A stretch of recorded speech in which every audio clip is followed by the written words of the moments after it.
tidak selayaknya menurut saya kita membahas krisis yang terjadi pada saat kita melihat krisis ini memang kejadian luar biasa namanya ya ini ya. Hanya dari segi ekonomi saja, karena kehidupan ekonomi itu kan sebagian saja dari kehidupan masyarakat. Juga banyak kaitannya dengan eksistensi dari negara bangsa ya, dan juga tentunya kalau kita mengenal ya bahwa perjalanan yang telah kita lalui sedemikian lama itu belum pernah ya kita menghadapi krisis seperti ini. Tentunya kepentingan saya juga pada saat ini adalah untuk mencoba ya memperluas persoalan, dilihat bukan hanya dari ekonomi tapi secara keseluruhan. Sebetulnya apa yang sedang terjadi ya? Dan di sini saya akan mulai terlebih dahulu dengan salah satu yang saya perhatikan, yakni penggantian dari nama semula yang dipergunakan itu untuk menyebut krisis ini lebih mudah terkait kepada apa yang pernah kita alami di masa lalu yang terjadi juga sewaktu saya Menko, yaitu peristiwa SARS itu ya, yaitu jenis virus yang menyebabkan infeksi saluran pernapasan yang akut ya, dalam bahasa Inggrisnya itu SARS itu singkatannya. Karena itu saya agak heran. Semula sebetulnya istilah yang dipergunakan itu memang kurang baik ya, yaitu Wuhan virus. Jadi berasal dari kota dan negara dari mana memang ini dimulai pada awalnya. Tapi sesudah itu kemudian mereka lihat ya, bahwa di kalangan ilmuwan epidemiologi ini mengingatkan mereka kepada SARS dahulu yang sebetulnya terjadi di Guangzhou pada waktu itu. Pada tahun 2002, winter lagi waktu itu, juga bulan November kejadiannya. Jadi pada waktu itu saya masih ingat nama pertamanya adalah justru adalah SARS ya, CoV strip 2 untuk membedakan dengan SARS-CoV strip 1 waktu itu. Bahkan dari nama ini kalau menurut saya ada maksud nampaknya dari kalangan ilmuwan untuk mengingatkan bahwa virusnya ini sebetulnya hanya merupakan mutan saja dari apa yang pernah dihadapi pada tahun 2002 yang dimulai pada winter juga November pada waktu itu, dan puncaknya pada waktu itu luar biasa juga kita lihat ya. Hanya dalam waktu beberapa lama, pada bulan April juga terjadi krisisnya waktu itu. Pada tahun 2003 April, ya, itu saya melihat krisisnya itu. Jadi kalau saya perhatikan, dengan dihilangkannya keterkaitan dengan SARS ini, kemudian ya itu, apalagi sudah diganti oleh WHO dengan judul yang baru lagi, namanya COVID-19 itu. Maka timbul kerancuan kalau menurut saya.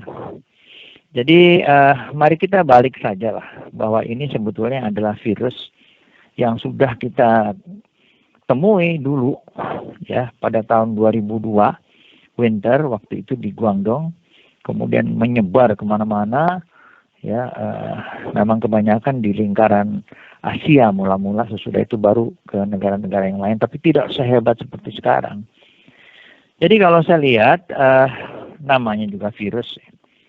Ini persoalannya seperti yang hari-hari ini dibicarakan, ini akan berapa lama ya terjadinya?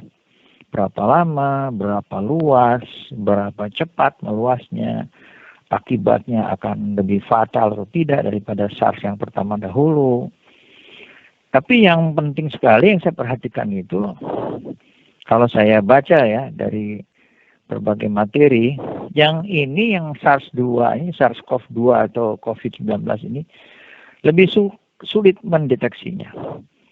Jadi makanya pendataan saya perhatikan itu di berbagai negara timbul perbedaan antara prediksi dengan apa yang sebetulnya dikonfirmasikannya.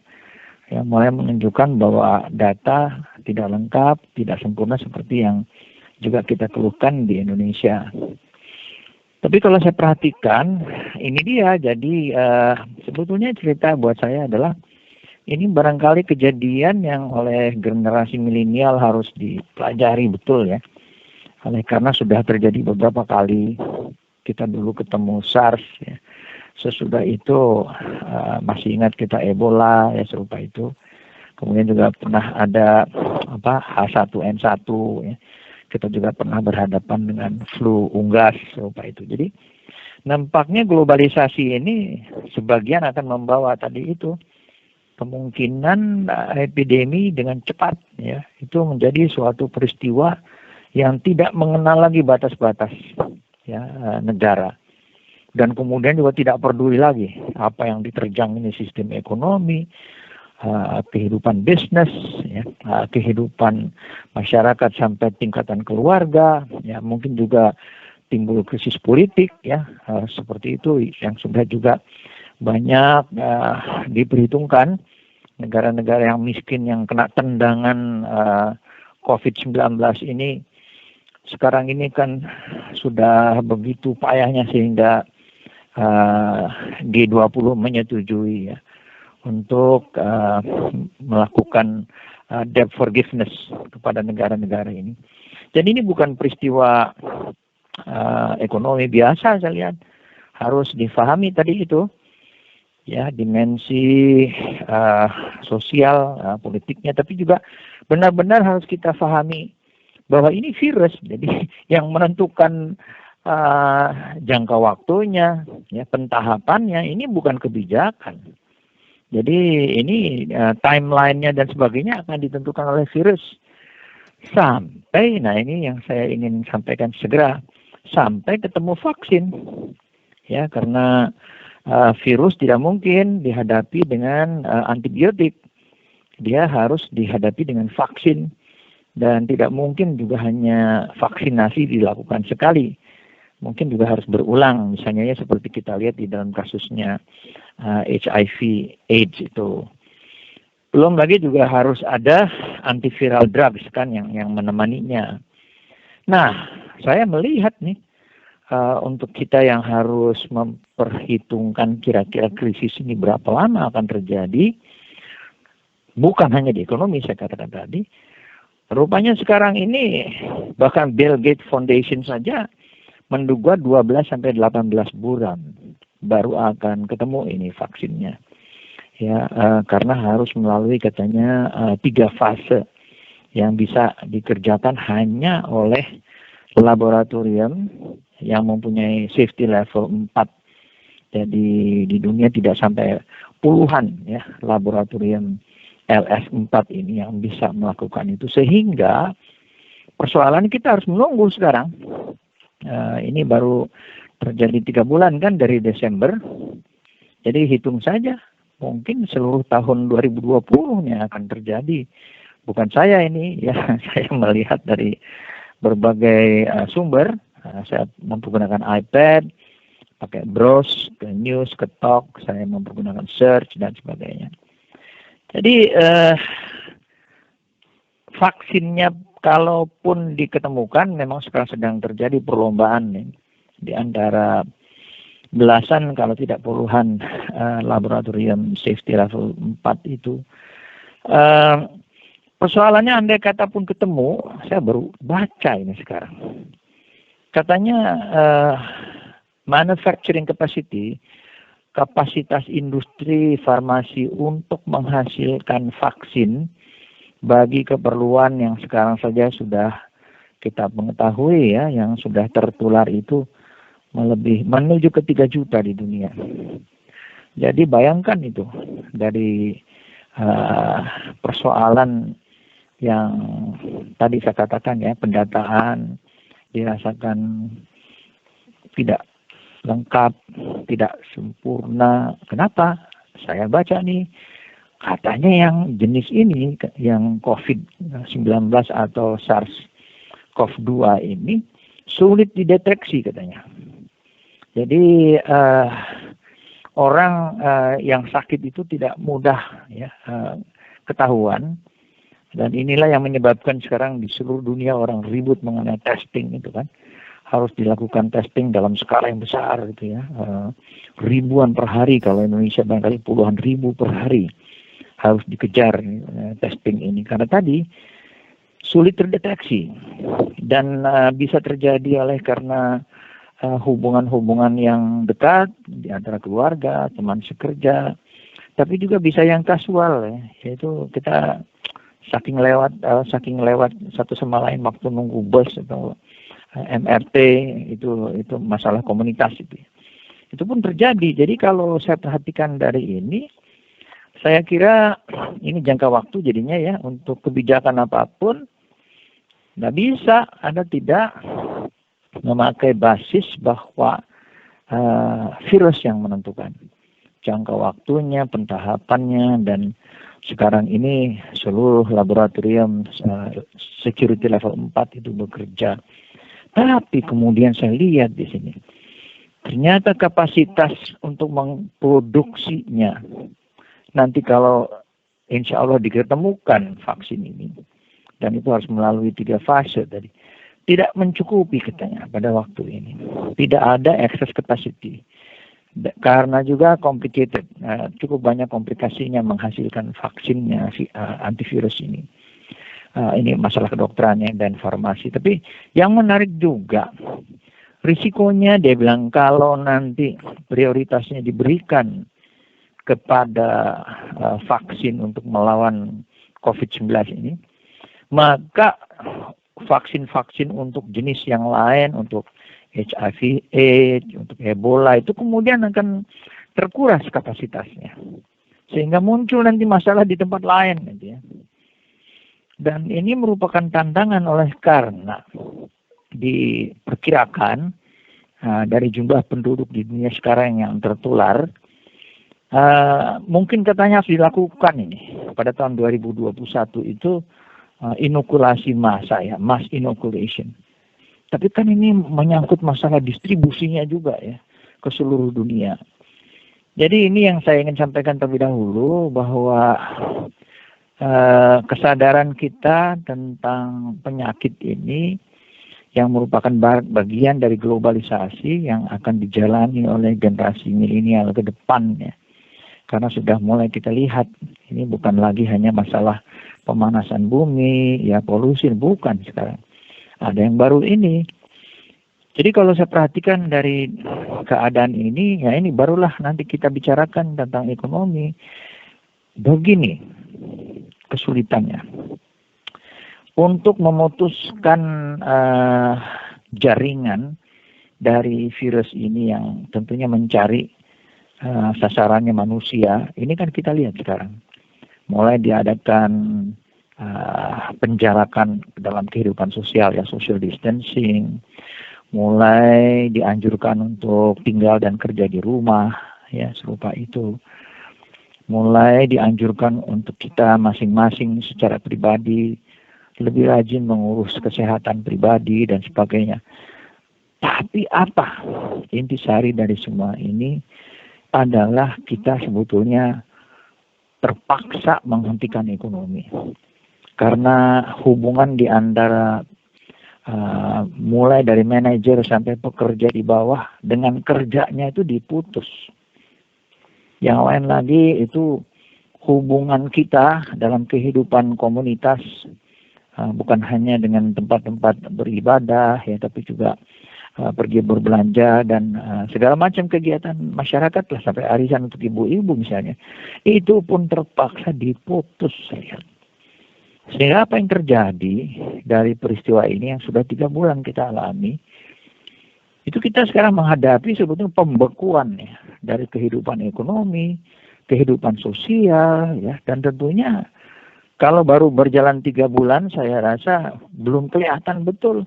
Tapi ke depan, coba bayangkan, tanya deh nanti di wawancara mereka yang jago mengenai psikologi sosial, saya rasanya akan menimbulkan stres ya di kehidupan masyarakat kita, yang terpaksa kita tidak bekerja ya, terpisah dari pekerjaan kita, yang terpaksa kita tidak datang ke tempat ibadah, tidak bisa ke arisan dan sebagainya. Semua ini menyebabkan kemudian ya tadi masalah yang ditimbulkan oleh pandemi ini bukan lagi hanya soal masalah ekonomi, bukan, sangat mendasar.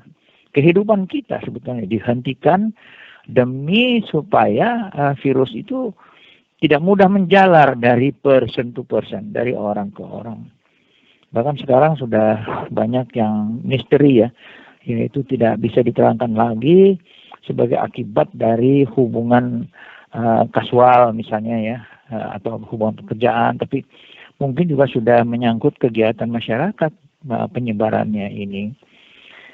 Jadi itu yang saya ingin sampaikan terlebih dahulu. Mari kita pahami dahulu, dan untuk ini tidak ada salahnya ya kita berbicara dengan ahli-ahlinya di kedokteran, ya di biologi, ya di farmasi dan sebagainya. Kebetulan SMA saya di Paspal, jadi waktu saya di SMA zaman itu dahulu masih banyak sisa peninggalan dari zaman Belanda ya.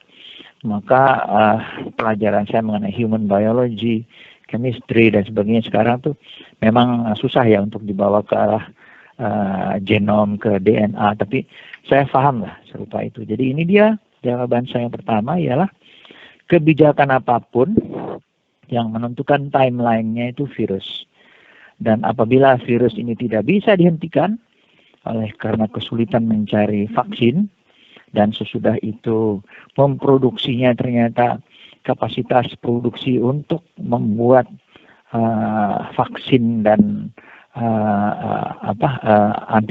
antivirus ini, drug antivirus ini sangat terbatas pada waktu ini, saya melihat risikonya luar biasa ya pada periode sampai mungkin pada tahun 2021 awal ya. Nah, jadi kebijakan apa yang kita harus lakukan kalau yang terjadi adalah seperti itu? Saya kira di Indonesia, saya sudah lihat itu apa yang dikemukakan oleh Kementerian Keuangan, oleh OJK ya. Bahkan saya juga punya bahan-bahan yang lain, misalnya yang dari Boston Consulting Group dan sebagainya. Lumayan itu banyak sekali menunjukkan bahwa saya tidak mau berdebat dengan semua kebijakan itu, moneter, fiskal, sektorial, hubungan perdagangan internasional dan sebagainya. Itu saya mengerti lah itu ya. Itu kan memang bidang saya. Tapi persoalan yang saya ingin justru kita pahami, ternyata timeline-nya ini kita tidak bisa menentukan. Ini tergantung kepada virusnya ya, dan ternyata virus yang ini kalau saya perhatikan itu asal kejadiannya bulan Desember ya, dan kalau SARS dulu itu hanya menyebar ke kurang lebih, kalau tidak salah itu hanya 2.500 orang saja itu waktu itu ya, pada April 2003. Ini sekarang sudah menuju ke 3 juta saya perhatikan.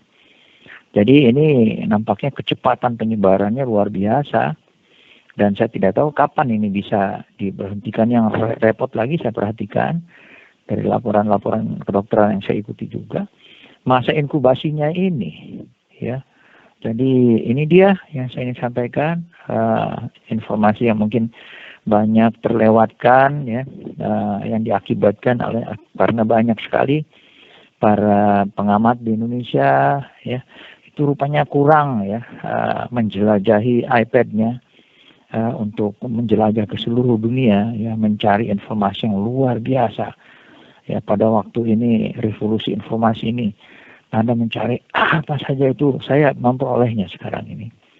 Jadi ini dia yang saya ingin sampaikan. Kita berharap semoga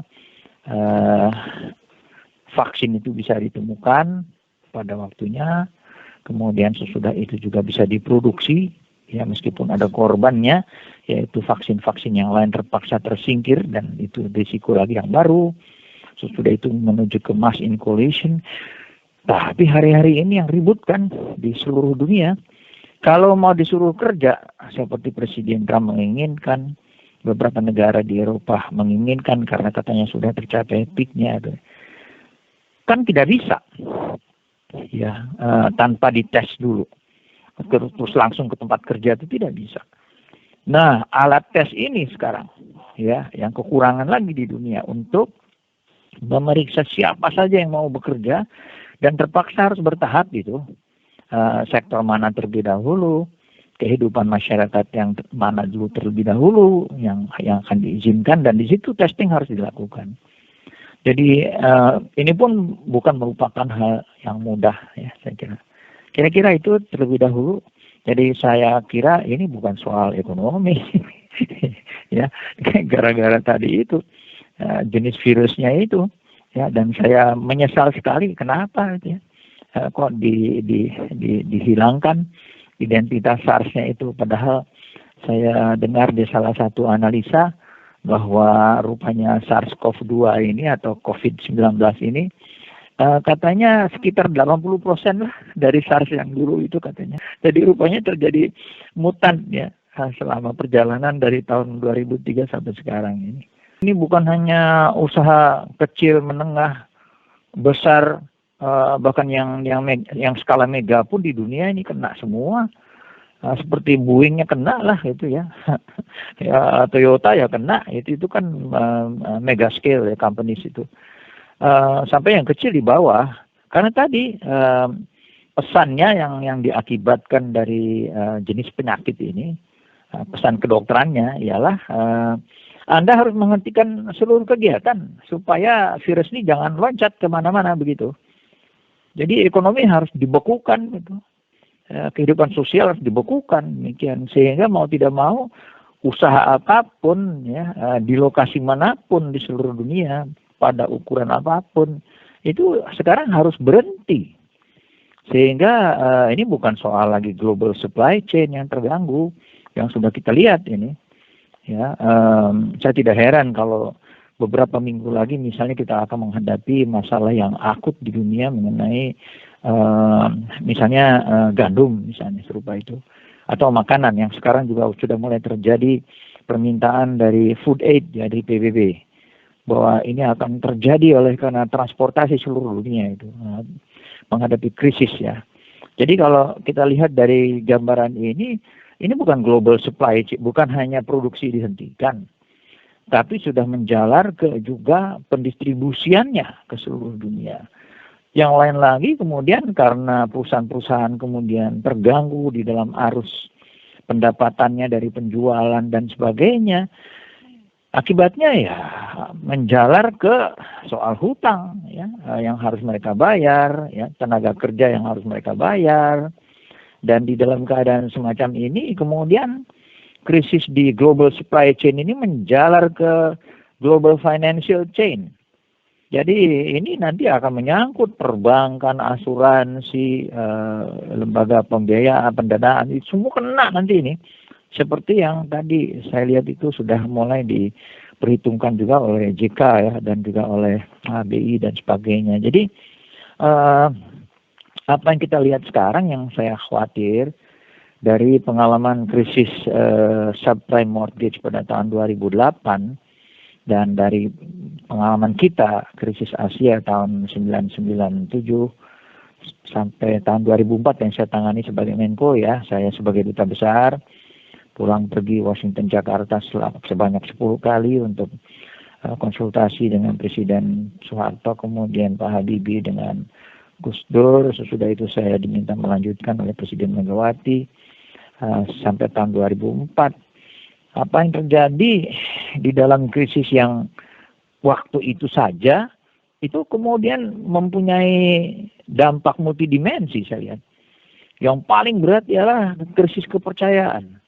Jadi pada waktu itu orang mulai tidak percaya kepada bank-bank. Jadi deposan ya, ratusan ribu deposan yang kehilangan depositnya. Ya, oleh karena kebangkrutan bank pada waktu krisis Asia, disusul oleh kebangkrutan bank pada waktu subprime mortgage.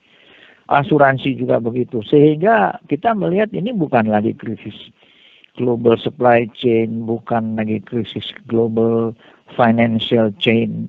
Ini sudah bisa menuju kepada tadi kemerosotan dari kepercayaan terhadap lembaga-lembaga. Dan untuk membangkitnya kembali, coba bayangkan ya, Bagaimana caranya kita meyakinkan deposan, uh, uh, para pembeli dari saham dan obligasi di bursa efek, sesudah kehilangan nilai hampir 30% misalnya di bursa efek Jakarta ya, dalam beberapa waktu saja seperti sekarang ini kita lihat di seluruh dunia terjadi ini. Jadi kalau Anda perhatikan ini, saya melihat sedang menuju kepada serupa apa yang dulu saya hadapi, yaitu krisis kepercayaan kepada lembaga-lembaga, kepada institusi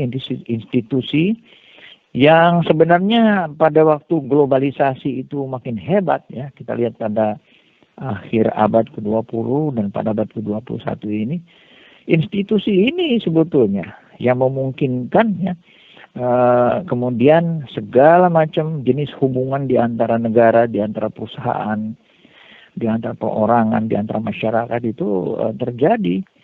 Jadi kalau saya perhatikan, kalau trust ini hilang, bayangkan tuh ya, apa daya dari kelompok-kelompok seperti G7, G20, IMF, World Bank ya, meskipun mereka menyediakan ya dana ya, misalnya Fed Reserve menyediakan dana yang besar sekali untuk menolong menjalankan ekonomi Amerika, bahkan Fed Reserve juga menyediakan dollar swap ya bagi bank-bank sentral yang merasa kekurangan dolar, oleh karena sekarang ini di dunia internasional apabila kita masih mau melakukan hubungan apapun, perdagangan, investasi, nampaknya yang paling bisa digunakan cuma dolar pada waktu ini.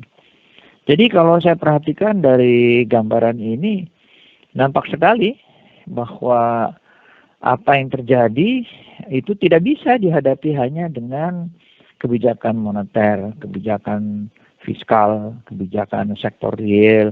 Harus juga diperhatikan misalnya apa kebijakan kita yang mau tadi Anda kemukakan ya, untuk betul-betul menjaga inclusiveness misalnya.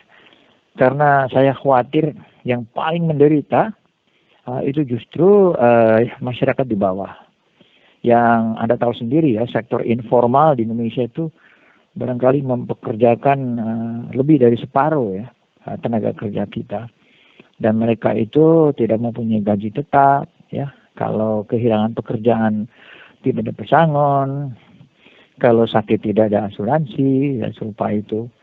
Jadi Anda bayangkan bahwa apa yang terjadi dengan COVID-19 crisis ini untuk pertama kalinya barangkali ya, kalau boleh saya berspekulasi, masalah-masalah yang di bawah ini sekarang keluar ke atas sekarang. Ya, segala jenis masalah yang di bawah, yang dahulu kalau kita tidak mau mencari statistiknya dan sebagainya, mencari data, informasi, mungkin cuma sedikit yang mengenal masalah kemiskinan di Indonesia, daerah kumuh di Indonesia sedikit. Tapi dengan peristiwa sekarang itu muncul keluar sebagai suatu kenyataan yang tiap hari Anda lihat sekarang ini. Ya, dan kita tahu bahwa tidak bisa kita menyediakan likuiditas untuk mereka yang tidak punya pekerjaan tetap, yang tidak punya gaji tetap, yang kalau berhenti tidak punya pesangon, kalau sakit tidak ada dana untuk mungkin di luar BPJS ya, serupa itu. Jadi ini sekarang keluar masalah ini di seluruh dunia. Ketidakadilan di dalam pola pembagian pendapatan, ketidakadilan di dalam distribusi daripada house ownership misalnya. Jadi kalau kita lihat dari statistik BPS, saya kira sebagian terbesar rumah di Jakarta ini sekarang bukan dimiliki sendiri ya. Mungkin sudah 70% barangkali adalah untuk sewa atau kontrak ya, seperti itu. Jadi kalau kita lihat dari gambaran ini masalah-masalah yang dulu kita harus cari benar ya, statistiknya, datanya. Sekarang ini muncul ke atas semua saya lihat. Ya. Jadi karena itu apa yang bisa dilakukan oleh perusahaan-perusahaan adalah tadi di atas kertas gampang saja. Jangan terlalu cepat melakukan PHK misalnya serupa itu yang dibahas oleh Tempo ya sebagai edisi khusus itu. Atau kita juga kalau bank ya jangan terlalu cepat kemudian menyatakan customers kita itu berstatus non-performing loan misalnya serupa itu. Tapi kan semua itu kan memerlukan dana ya. Maka Anda bayangkan ya, ini sekarang perusahaan-perusahaan mulai dari yang besar seperti Toyota, Boeing, sampai ke yang kecil-kecil di bawah, semua ini kewalahan sekarang menghadapi keperluan untuk operational expenditure. Ya, karena jangan-jangan cash mereka yang mereka masih ada sekarang bulan-bulan ini tak akan cukup ya. Kalau di bawah mungkin tidak akan cukup untuk mingguan lagi kalau menurut saya. Dan kalau perusahaan-perusahaan yang besar di atas barangkali juga mungkin hanya beberapa bulan lagi ke depan mereka sudah harus ya datang ke bank ya untuk meminta betul-betul kredit ya bagi working capital dan sebagainya. Di dalam situasi tadi bank sendiri juga mungkin dana pihak ketiganya juga mulai mengering juga kan serupa itu. Karena deposan tidak mau lagi menyimpan uangnya di bank serupa itu. Jadi kalau Anda perhatikan ini saya melihat tidak bisa kita sepilah-sepilah cara berpikirnya, tidak bisa. Ya, kalau kita hanya sepilah-sepilah kebijakan-kebijakan yang saya lihat sekarang dibahas ya di media kita oleh pakar, oleh pengambil kebijakan, itu paling banter saya menyebutnya itu hanya sekedar kebijakan buying time saja sebetulnya. Mencoba untuk memberi waktu ya, sambil menunggu tadi mampu tidak seluruh dunia bekerja sama untuk menyetop pandemi ini ya. Tadi yang tergantung kepada kegiatan dari lembaga-lembaga penelitian, industri farmasi dan sebagainya, saya tidak tahu ya. Belum lagi yang saya lihat itu andai kata pun itu ada. Belum lagi yang saya lihat itu andai kata pun itu ada. Apa cukup rumah sakit kita di seluruh dunia untuk pasien khusus ini? Apa dokter perawat ya, dokter perawat mereka yang bisa menjaga organisasi dan manajemen dari fasilitas kesehatan ini ya, keperluan supply peralatan, keselamatan SDM, obat-obatan dan sebagainya. Belum lagi di Indonesia kita menghadapi wilayah yang seluas dari Moskow ke Dublin ya, dari Jayapura ke Sabang, sama dengan dari Berlin ke Roma utara selatan. Bayangkan Anda ya, apakah buying time ini akan semudah itu? Jadi disinilah saya lihat kita perlu memahami ini ya. Jadi memang mudah mengkritik, tapi kalau dilihat dari kejadian ini memang kejadian luar biasa saya perhatikan, dan saya juga maunya berharap jangan sampailah ya terjadi yang berikutnya ya. Tapi saya kira mumpung ini terjadi dan ada generasi-generasi yang sudah tua seperti kami ini, generasi milenial ini sudah mesti mau mempelajari ya, karena seperti saya katakan tadi, saya menghadapi ini dari dulu ya, dari mulai SARS, dari flu unggas ya, Ebola ya, HIV dan sebagainya. Jadi saya agak apal ini ya, bahwa timeline-nya itu tergantung sama virusnya itu ya. Oleh karena itu mari kita mengutamakan dalam keadaan semacam ini kebersamaan ya. Jadi bukan saling mengkritik tapi saling mengisi ya. Misalnya dari kebijakan moneter apa yang harus ditambah dan yang harus dikurangi, dari kebijakan fiskal apa yang harus ditambah, yang harus dikurangi, dari inclusiveness bagaimana, hubungan pusat daerah bagaimana, bagaimana pengaturan kembali dana bagi hasil. Yang lain lagi seperti misalnya bagaimana tentang pelaksanaan dari pilkada kita misalnya serupa itu. Jadi cukup banyak ya yang saya perhatikan yang harus dilakukan. Jadi saya senang sekali membaca laporan-laporan dari BI, dari OJK, Menteri Keuangan. Saya turut betul-betul ingat ya waktu saya harus mengurus krisis serupa ini, tapi tidak sehebat seperti ini. Dan dulu kan waktu krisis ekonomi tahun 97-98, Pak Harto menandatangani ya, perjanjian dengan IMF ya, pada tanggal 15 Januari 1998, dan dengan itu kemudian kita di bail out kan oleh IMF. Jadi praktis apa yang saya kerjakan sebagai dubes di Amerika Serikat, sesudah itu sebagai Menko, sebenarnya adalah pelaksanaan dari bailout IMF itu untuk menyelamatkan perekonomian kita yang Anda lihat sendiri kan waktu itu mau nggak mau akhirnya menyebar menjadi kejadian luar biasa di goncangan sosial yang luar biasa ya waktu itu ya. Sesudah ya itulah peristiwa Mei contohnya serupa itu. Belum lagi persoalan politik waktu itu ya. Jadi kalau saudara perhatikan dari gambaran ini yang saya ingin sampaikan. Lebih penting dari masing-masing membuat kebijakan tadi itu kita mengakui satu hal. Yaitu bahwa krisis itu biasanya berhasil ya mengungkapkan ke atas hal-hal yang dahulu harus kita cari dengan data, informasi, dengan penelitian, dengan survei. Sekarang ini tidak usah dilakukan itu. Jelas sekali gitu ya. Bahwa UKM akan kesulitan, ya, bahwa akan terjadi pengangguran besar-besaran, ya, bahwa sekolah akan terganggu, ya, bahwa pilkada juga menjadi persoalan. Ya. Jadi kalau saya perhatikan ini yang saya harapkan saja semoga kita berhasil melakukan apa yang saya sebut sebagai buying time ya, sambil menunggu tadi itu. Dan semoga virusnya ini tidak menjadi virus yang jahat gitu ya, sehingga timeline-nya lebih kacau karena saya diingatkan sama teman-teman saya yang jago mengenai virus. Dia bilang sama saya tuh dia sepanjang jalan nanti ke depan itu kan bisa mutan dan kamu taunya emang cuma satu virusnya, bagaimana kalau 2 atau 3?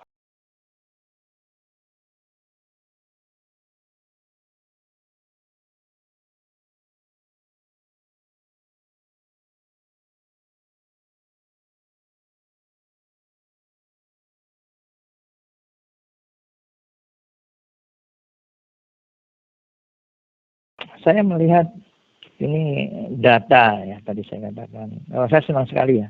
Ada proyeksi-proyeksi yang dilakukan oleh ITB, Fakultas Kedokteran Masyarakat. Banyak sekali proyeksi-proyeksi yang dengan model kami mencoba untuk melihat puncaknya itu kapan tercapai, pada bulan Mei akan sekian ribu dan sebagainya serupa itu. Yang saya sayangkan dari semua data itu sifatnya agregatif gitu. Ya, jadi tidak dicoba misalnya saja bagaimana ya kalau pengumpulan data ini kita pecah lewat survei misalnya ke income group yang berbeda. Sebab jangan-jangan kecepatannya kalau agregatif kan di antara setiap kelompok income dianggap sama. Jangan-jangan nanti kenaikan yang paling cepat justru terjadi pada mereka yang di bawah, saya katakan tadi itu. Ya, karena memang segala macamnya tidak cukup materinya, yang lain lagi itu stresnya, ya. Dan kalau stresnya meningkat kan Anda juga tahu di kedokteran itu kan imunitas kita juga terganggu kan, seperti itu. Jadi mengapa kita tidak coba ya, jangan terlalu agregatif lah, disaggregated lah, sehingga nanti proyeksinya akan menunjukkan yang mana yang akan menimbulkan peningkatan yang paling cepat ya, dari katakanlah misalnya 5 grup. Grup yang top ya 20% sampai grup yang paling bawah the poorest misalnya 20% seperti itu. Yang lain lagi dari Amerika sudah dan dari Eropa sudah terdengar bahwa yang paling banyak meninggal adalah laki-laki bukan perempuan ya, serupa itu. Dan kalau saya perhatikan hanya 4 negara, Amerika Serikat, Italia, Spanyol dengan Prancis dan United Kingdom ya. Di negara-negara itu kan masalahnya kan aging. Itu kan aging society. Makanya lebih dari 90% masalah sekarang ini, krisis COVID-19 ini, justru luar biasa pada aging society. Ya, dan Indonesia kebetulan 60% dari penduduk kita itu usia muda, ya, di working age. Jadi saya ingin sekali melihat ya, bagaimana kalau kita pecah, disaggregated ke income group, ke gender, ya, kemudian kepada age group, ya, age cohort. Mungkin juga urban rural ya. Siapa yang akan paling cepat menyumbang? Apakah urban urban seperti apa, ya, apakah rural seperti apa, serupa itu.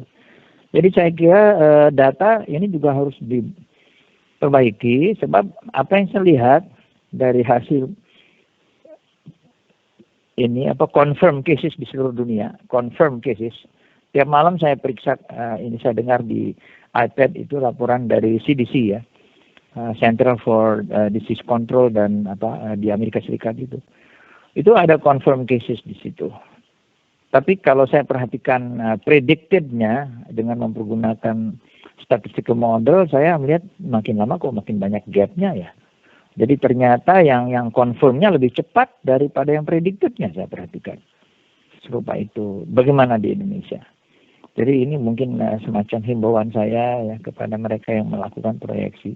Tolonglah, karena saya tidak yakin dari gambaran medis dan sebagainya bahwa vaksinnya akan cepat ketemu. Andai kata pun itu ketemu, belum tentu bisa diproduksi dalam jumlah yang wajar ya untuk menghadapi penduduk dunia yang sudah 7 miliar pada waktu jiwa ya. Itu saya kira ya perlulah kita melakukan, saya kira double check ya, misalnya dengan tadi membagi kepada pengelompokan. Jadi jangan terlalu agregatif lah ininya proyeksi-proyeksinya. Saya kira itu yang saya inginkan sampaikan. Maaf ya kalau terlalu panjang. Ya, semoga ada gunanya. Tidak terutama yang muda apa-apa. nih. Jadi jadi silahkan Anda gunakan ginilah. Zaman Anda ini kan zaman information age ya. Saya menikmati, sungguh saya menikmati. Dahulu untuk seperti ini saya harus puntang-panting ke perpustakaan. Puntang-panting saya ke perpustakaan sampai jam 1, jam 2 waktunya Amerika waktu saya sekolah ya. Sekarang itu tinggal klik-klik, tapi ya itulah kebanyakan tidak dipakai ya, hanya dipakai untuk gosip, maaf ya. Sehingga akhirnya apa yang saya kemukakan tadi itu mungkin banyak yang hilang ya, itu. Sehingga akhirnya kita tidak mengenal ya, masalah yang sedang dihadapi oleh bangsa dan negara ini yang menurut saya sebagai negara yang penduduk nomor 4 di dunia tidak bisa kita santai, tidak bisa. Ya, bayangkan ya, penduduk kita yang nomor 4 di dunia ya. Sampai tahun 2050 katanya kita akan digantikan oleh Pakistan dan Cina akan digantikan katanya oleh India. Amerika Serikat mungkin tetap akan nomor 3. Tidak pantas bagi negara kepulauan yang terbesar di dunia, yang panjang wilayah pantainya nomor 2 rankingnya di dunia, dengan penduduk ranking 4, ranking 5 ya. Kemudian kita santai menghadapi masalah ini, padahal informasinya berlimpah saya lihat. Ya, andai kata kita mau lebih banyak mempergunakan reason kita, mengurangi emosi kita, mungkin kita akan lebih pandai ya, membuat kebijakan-kebijakan yang diperlukan. Maaf, ya, itu yang saya ingin sampaikan. Terima kasih ya untuk perhatiannya.